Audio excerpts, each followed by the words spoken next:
नेतारं भेतारं कर्मामृतां ज्ञातारं विश्वतत्त्वानं वन्दे तद्गुणे लब्धे वन्दे तद्गुणे लब्धे वन्दे तद्गुणे लब्धे।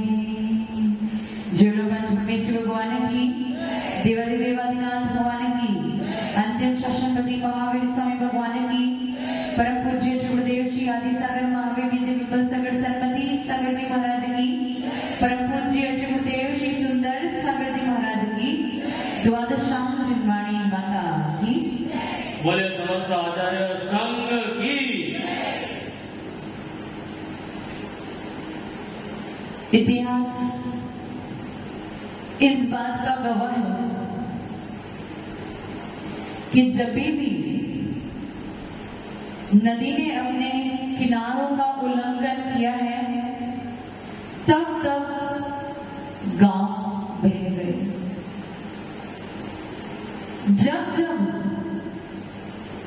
पृथ्वी की अग्नि जली है, जब पृथ्वी ने अपनी सीमा का उल्लंघन किया है तब तब भूकंप आया है और घर मकान सब पृथ्वी में धंस गए। जब जब वायु ने अपनी विक्रिया बताई है तब तब चक्रवात ने आके लोगों को उड़ा के ले गए। जब जब अग्नि अपने सच्चे स्वरूपों में आई है और उसने अपने सीमा का उल्लंघन किया है तो उसने एक साथ कई जंगलों को जला दिया। जब जब समुद्र ने अपने किनारों का उल्लंघन किया है, अपने सीमा का उल्लंघन किया है, गांव तो छोड़ दो, देश विदेशों तक को उसने अपने अंदर समा लिया है। हर वस्तु, हर द्रव्य, हर तत्व, हर पदार्थ की एक सीमा होती है, एक लिमिट होती है जिसे उसे क्रॉस नहीं करना, जिसका उसे उल्लंघन नहीं करना होता है। इस पूरे विश्व में जब देखा जाता है द्रव्य कितने हैं तो केवल 6 हैं। सब द्रव्यों का अपना अलग अलग लक्षण है और जिनका लक्षण एक जैसा पाया है उनको एक द्रव्य में समाहित किया गया है। जीव का अपना अलग लक्षण है, पुद्गल का अपना अलग लक्षण है, आकाश का अपना अलग लक्षण है, धर्म का अलग है, अधर्म का अलग है, काल का अलग है। कोई एक दूसरे की कॉपी नहीं है, कोई एक दूसरे के लक्षण को चुराने की कोशिश भी नहीं करे। जीव का लक्षण ज्ञान दर्शन है और उस ज्ञान दर्शन के माध्यम से ही जीव की पहचान होती है। जब द्रव्य में देखा जाता है तो सबसे प्रथम किसको रखा? जीव। तत्वों में भी सबसे प्रथम किसको रखा? जीव को। पदार्थ में भी सर्वप्रथम जीव को ही रखा है क्योंकि जीव है इसलिए लोक की व्यवस्था चल रही। इन सारे द्रव्य में, सारे तत्वों में, सारे पदार्थों में यदि कोई राजा है तो वो जीव, क्योंकि बाकी सब निष्क्रिय, पुद्गल क्रियावान है परंतु फिर भी वो राजा तो कि चेतनता यदि किसी में पाई जाती है, कुछ करने की क्षमता यदि किसी में पाई जाती है तो वो केवल और केवल जीव। परंतु दुख की बात ये है कि जो राजा है, ये सारी प्रजा का जो राजा है, सबसे बड़ा अन्यायी वो राजा ही है। आज तक सबसे ज्यादा केस, सबसे ज्यादा FIR यदि किसी पे चल रहे हैं तो वो किस पे चल रहे हैं? जीव पे। क्यों चल रहे हैं? आकाश द्रव्य की ये तकलीफ है कि आकाश द्रव्य का काम है कि स्थान कौन प्रदान करेगा? मैं। कौन? आकाश द्रव्य। लेकिन जीव मैंने स्थान दिया। जब ये काम तुम्हारा नहीं है, जब ये लक्षण तुम्हारा नहीं है, ये लक्षण केवल आकाश द्रव्य का है, तो किसने तुम्हें ये हक दिया कि तुम बोल दो कि स्थान किसने दिया? धर्म का काम है गति हेतुत्व, गति देना, लेकिन जीव की अज्ञानता क्या है? अपने आप को राजा समझ के बोलता है सबको चलाया किसने? मैंने जी। काल का काम है परिवर्तन करना, समय को बदलना। जीव कहता है इसका समय मैंने बदला, इसका जीवन मैंने बदला। तुमने कैसे बदला? तुम्हारा तो ये काम ही नहीं है। इसलिए सबकी यही परेशानी है कि जो जीव द्रव्य है, सबसे बड़ी तकलीफ तो पुद्गल की है। यदि आपकी पत्नी को कोई और अपनी पत्नी बता दे तो आप क्या करोगे? केस कर दोगे। और पुद्गल की सबसे बड़ी तकलीफ यही है कि पुद्गल की जितनी धरोहर है उन सब पे हक जमा के बैठा है ये। इसलिए सबसे ज्यादा केस, सबसे ज्यादा एफआईआर यदि दर्ज है तो इन जीव के प्रति, क्योंकि हमेशा जीव ने अपना लक्षण को भूल के किसी और के लक्षण को अपनाने की कोशिश, और जब भी कोई वस्तु अपने स्वभाव को छोड़ के मिलावट करने की कोशिश करता है तब उसकी सुंदरता में कमी आती है। सही है कि गलत है? आपका लक्षण क्या है?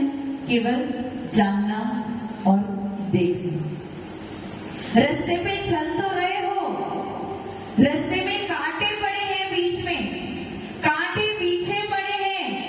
आपका काम था देखना और जानना, लेकिन फिर भी यदि आपको कांटा चुभ जाए, आप देख तो रहे हो, चल तो रहे हो, और कांटा फिर भी चुभ जाए तो किसको बताओगे? क्या किया किसने? माना कांटा चुभ गया, कांटा खराब है। अरे भाई कांटा का तो स्वभाव ही है काटना, वो तो चुभेगा ही चुभेगा। यदि तुम उसमें पैर रखोगे तो वो अपने स्वभाव को छोड़ने वाला। तुमने अपने स्वभाव को छोड़ा, तुम्हारा काम था देखना, जानना और ध्यान से चलना। तुमने ध्यान हटाया तो दुर्घटना। भरत चक्रवर्ती थे, 6 खंड के राजा थे। कमी केवल एक थी कि पोदलपुर के राजा जो उनके भ्राता थे वो उनकी आधीनता को स्वीकार करने को तैयार हो। आज क्या है? 16 कारण कर्मों का प्रथम दिवस, दर्शन विशुद्धि, यही तो है। दर्शन विशुद्धि, सम्यक दर्शन की विशुद्धि। सम्यक दर्शन का प्रथम अर्थ ही ये है देव शास्त्र गुरु पे अटूट अटूट अटूट श्रद्धा। जब भगवान ने कह दिया है, अरिहंत परमेश्वरी ने कह दिया है कि जो चक्रवर्ती है वो 6 खंड का राजा तो होगा ही होगा, क्योंकि वो उसका नियोग है, कोई उसे रोक तो कैसे कोई पोदलपुर का राजा उन्हें रोक सकता है चक्रवर्ती बनने के लिए? परंतु फिर भी उन्होंने अपने स्वभाव का उल्लंघन किया, और जब उनकी क्रोधाग्नि और मान कसाई बढ़ी तो उन्होंने क्या किया? अपने ही भाई पे चक्ररत्न चला दिया। उन्होंने तो अपनी सीमा का उल्लंघन कर दिया, उन्होंने अपने स्वभाव का उल्लंघन कर दिया, लेकिन उस पुद्गल चक्र ने अपने स्वभाव का उल्लंघन कि उसके रूल्स एंड रेगुलेशंस में ये लिखा था कि वो चक्ररत्न जो है परिवार पे, उस पुद्गल ने अपनी सीमा का उल्लंघन नहीं किया, लेकिन जो 6 खंड का राजा बनने वाला था उस भरत चक्रवर्ती ने अपने सीमा का उल्लंघन कर दिया। बाहुबली कामदेव थे, लेकिन क्या वो भूल गए थे मेरा भ्राता चक्रवर्ती है, मैं भले ही ना चाहूं लेकिन फिर भी मुझे उनकी आधीनता स्वीकार दो। यदि मुझे उनकी आधीनता स्वीकार नहीं करनी तो फिर मुझे वैराग्य तो उत्पन्न, लेकिन फिर भी वो अपनी सीमा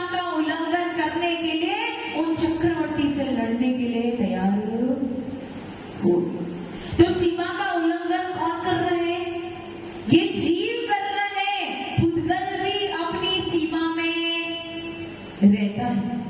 पुद्गल को पता है उसका स्वभाव है जड़त्व, वो कभी चेतन बनने की कोशिश नहीं करता।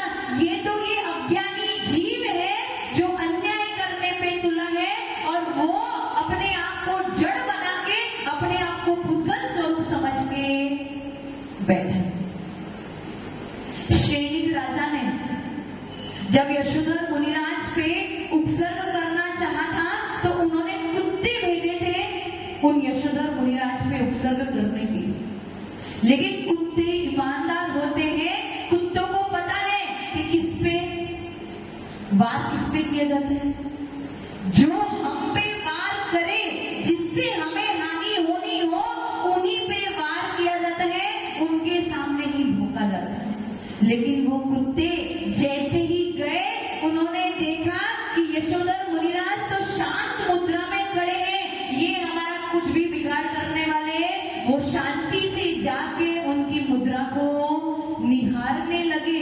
कुत्तों को भी पता है कि हमारा स्वभाव, लेकिन सैनिक राजा अपना स्वभाव भूल गया था और उसने उन मुनिराज पे उपसर्ग करने के लिए अपने भाव बना दिए। और इतिहास गवाह है मुनिराज कैसे होते हैं। शांत मुद्रा के धारी होते हैं, शांतता उनकी मुद्रा में झलकती है, उनके तन मन सबसे शांतता झलकती है। लेकिन जब जब मुनिराजों ने भी अपनी शांतता को छोड़ के क्रोध अग्नि में डूबे हैं, तब उन्होंने स्वयं अपने को भी भस्म किया है और फिर अपने आसपास को भी भस्म कर दिया है। बाहु मुनिराज जब उन्होंने जाना कि दंडक राजा ने 500 मुनिराज को घानी में पेल दिया, उन बाहु मुनिराज को जब इस बात का पता चला, उनकी क्रोध अग्नि इतनी बढ़ गई कि उन्होंने अपने शरीर से तेजस पुतले को निकाल के पूरे राज्य को और राज्य में रहने वाले लोगों को ऐसे ही भस्मीभूत, उनकी क्रोध अग्नि ने राज्य को तो भस्मीभूत कर दिया, परंतु साथ में स्वयं को भी भस्म कर दिया और सातवें नरक में जाना पड़ा। दिव्यायन मुनिराज ने भी क्रोध अग्नि के वशीभूत होकर तेजस शरीर को निकाला और पूरी द्वारका को जला दिया। तो लास्ट में, अंतिम में उन्होंने अपने आप को भी भस्म कर दिया। इसलिए जो हमारा स्वभाव है, तकलीफ ये है कि हमें पता ही नहीं कि हमारा स्वभाव है। आप अपने विभाव को स्वभाव मान बैठे हो और उस विभाव के वशीभूत होके अपने स्वभाव का उल्लंघन करते हो, और जब जब स्वभाव का उल्लंघन करते हो, हाई कोर्ट और सुप्रीम कोर्ट को तो छोड़ दो, सबसे बड़ा न्यायालय बैठा है, उसका न्याय यही है। जब जब तुम स्वभाव का उल्लंघन करोगे, कोई और आपके दंड नहीं देगा। कर्म आपके लिए तैयार बैठे हैं, इंतजार कर रहे हैं कब ये जीव, कब ये राजा अन्याय करे और इसके राज्य पे हम प्रवेश करें। कर्म इंतजार में ही बैठे हैं। कर्मों का तो स्वभाव ही है, तुम गलती करो और मैं आके तुमसे चिपक जाऊं। कर्म का तो वो स्वभाव है और वो अपना स्वभाव छोड़ने वाला, स्वभाव छोड़ने वाले तो तुम अकेले हो जो हमेशा अपने स्वभाव को छोड़ते हो, गलती करते हो, और वो कर्म आपके पास आते हैं और फिर वही आपको फल, बाहर वाला क्या आपको दंड देगा, कर्म स्वयं आपको दंड देंगे। इसलिए अपने स्वभाव को जानो, देखो, जानो और जाने दो। केवल देखो और जानो, उसके आगे मत बढ़ो। ये प्रवचन केवल आपके लिए नहीं है, ये हमारे लिए भी है। जो जो जीव इस मोक्ष मार्ग पे आगे बढ़ने की कोशिश कर रहे हैं, जो जो अपनी सुंदरता को प्राप्त करने की कोशिश कर रहे हैं, जो जो अपनी आत्मा के सुख को प्राप्त करने के लिए कोशिश कर रहे हैं, उसके लिए नियम बनाना जरूरी है कि अपने स्वभाव का उल्लंघन उसे नहीं करना है। जिस दिन स्वभाव का उल्लंघन किया, उस दिन कर्म रूपी पुद्गल आपको दंड देने के लिए